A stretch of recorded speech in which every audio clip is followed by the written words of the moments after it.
নতুন রাজনৈতিক দলে আনুষ্ঠানিক ঘোষণার আগ থেকেই অভ্যন্তরীণ মতবিরোধের প্রকাশ্য এসেছে।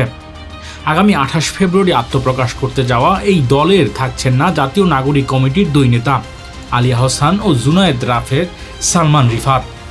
তারা সামাজিক যোগাযোগ মাধ্যমে স্পষ্ট করেছেন, বৃহত্তর ঐক্যের স্বার্থে এবং রাজনৈতিক শুদ্ধতার পথ অনুসরণ করতেই তারা নতুন দল থেকে দূরে থাকছেন।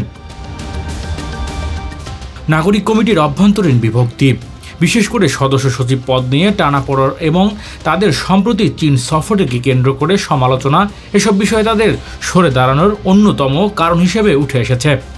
তবে তারা জানিয়েছে, গণতন্ত্র, অন্তর্ভুক্তিমূলক রাজনীতি এবং দুর্নীতিমুক্ত বাংলাদেশ লক্ষ্যে তাদের রাজনৈতিক যাত্রা অব্যাহত থাকবে। নতুন দল ও এর নেতৃত্বে প্রতি শুভকামনা জানিয়ে তারা ভবিষ্যৎ রাজনীতিতে দীর্ঘমেয়াদী পরিবর্তনের উপর গুরুত্ব দিয়েছেন।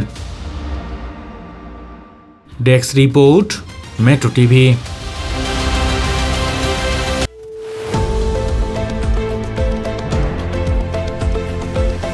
দেশের পাশে, বিশ্বের সাথে, মেট্রো টিভি।